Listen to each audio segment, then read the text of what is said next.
Well, happy wintry day and welcome to my kitchen. Today I'm making alfajores, the Argentinian version. This is a recipe I got from a website called The Vintage Kitchen. I'll have the link in the description. And it starts with 11 tablespoons of room temperature butter,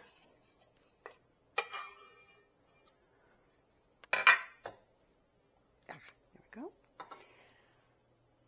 1 cup of sugar that we're going to be creaming together. And the recipe also calls for it's 2 egg yolks plus a whole egg, the zest of 1/3 of a lemon, so I'm using about a teaspoon of some dried lemon zest I have, and then you have 2 cups of cornstarch, a cup of flour, half a teaspoon of baking powder, and a pinch of salt. Excuse me for a minute. Yes, Paco. What would you like? What would you like? Okay.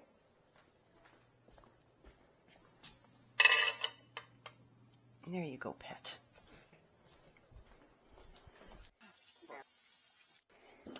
So, where was I? Oh yeah. It's 2 cups of cornstarch, a cup of flour, half a teaspoon of baking powder, and a pinch of salt, which I've already pre-sifted together here. So, we want to cream the butter and sugar together. This will be loud. And you cream it till it's really nice and creamy.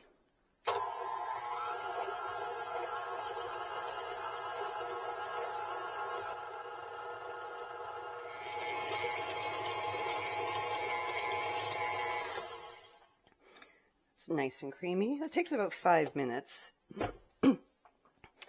Now we add our eggs.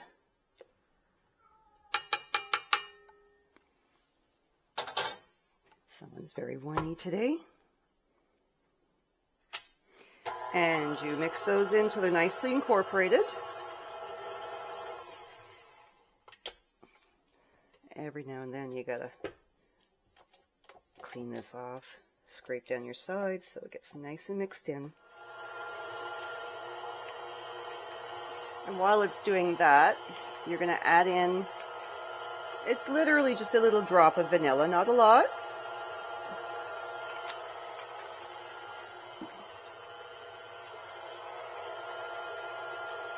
Your lemon zest. Now the recipe also calls for, you could add like I think it's like a tablespoon or 2 of cognac or brandy, but we don't drink, so I'm not adding it, and it's optional. You don't have to add it, although she did say that it does add something to the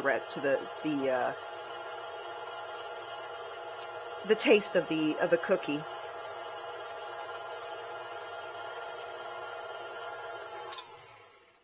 I have made this recipe before, and according to the in-house Argentinian expert, because he's from Argentina, grew up with these cookies, I nailed it the first time, but, you know, hubris has a way of biting you in the ass, so I'm not going to assume that I'm going to be as successful, but I hope I am.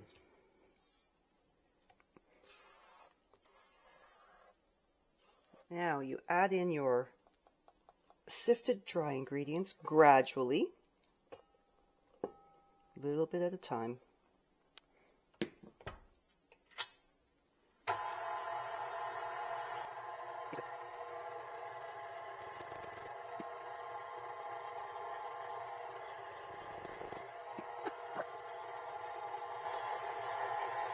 Let's give that a bit of a clean up before we add some more. Yeah, stand mixers are a great thing, but man, by the time we're finished with this dough will be soft, very soft dough. Yeah, I know I'm not supposed to eat dough, but whatever. squirt down that a bit more too before we continue on. It's carrying up too much.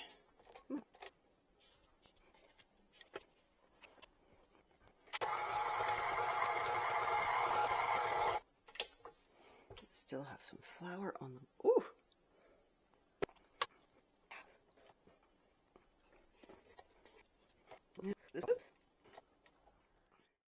Now this dough is going to sit in the fridge for a couple hours because it's a sugar dough. It needs to rest for a while.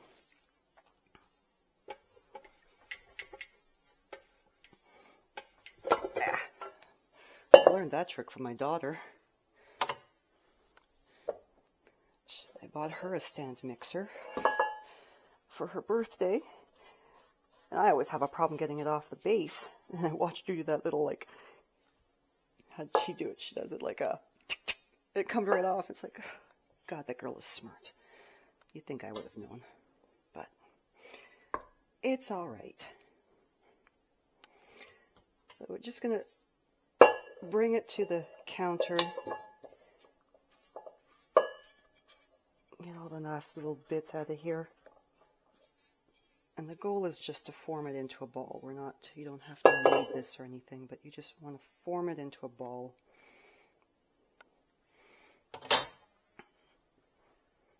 Yeah, it is a sticky dough. A little bit of flour on the surface isn't going to hurt. But it's a beautiful, soft, very soft dough. Very soft dough. That looks good.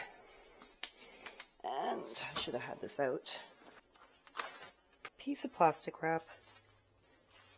Wrap it up nicely.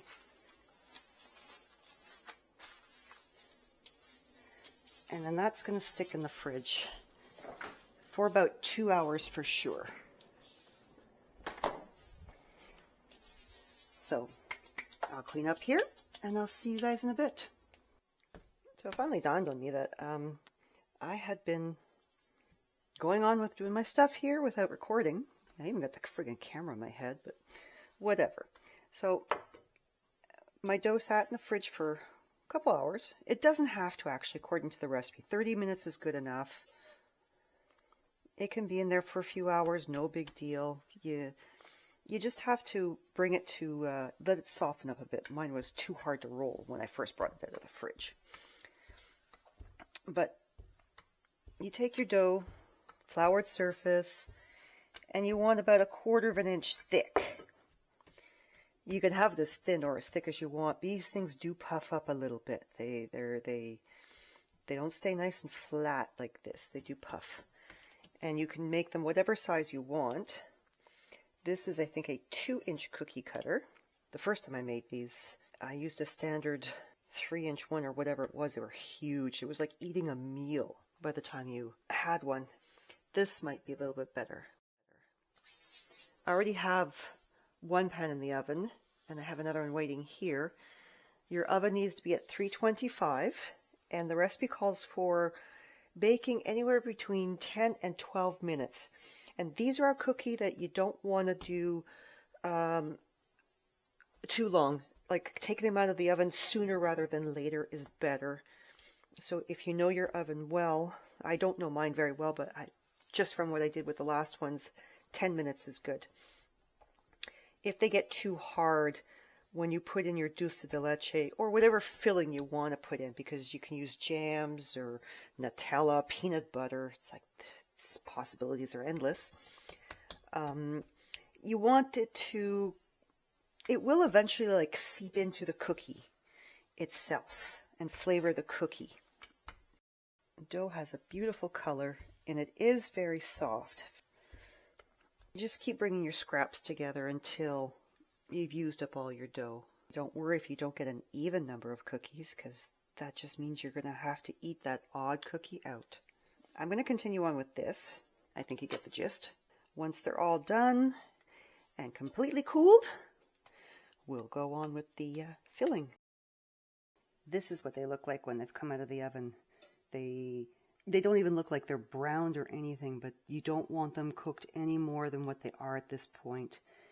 because like I said, then they get too hard.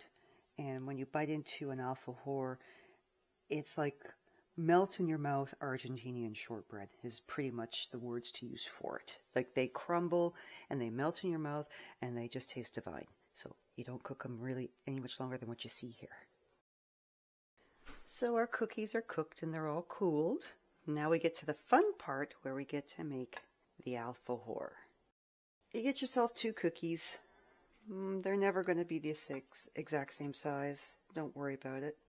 For these kind of cookies, it's actually better if you use what they call a pastry dulce de leche, which is the containers it'll say, I think it's a repostero. It's thicker, much thicker consistency than this type. So you put on as much or as little as you want. If you have anything that comes out from the edges when you press your cookies together, just take a little spoon and kind of just smooth it out a bit. Don't worry about the stuff on the sides because that comes in handy. And then just like a little wagon wheel, you roll it around. And then you get a cookie with some coconut on the side. You can fill these with whatever you want actually. Like you can do jam inside them. You can do a peanut butter. You thicken up your peanut butter a bit with a little bit of cornstarch. Same as Nutella. And you can, even your favorite preserves, whatever. There's so many different things you can do with these. And I'm sure they will be absolutely delicious. And you don't even have to do the coconut on the outside if you don't want to. You can also do icing sugar, nuts, ground up nuts would be nice. Well, there you have it. There's our dulce de leche alfajores. And then there's the strawberry filled ones. And I mentioned that there's always that one cookie that's left over. So here it is. And Juan is now making himself a half moon alfajor. So thanks for hanging out in the kitchen today. And we'll see you soon. Ciao, ciao.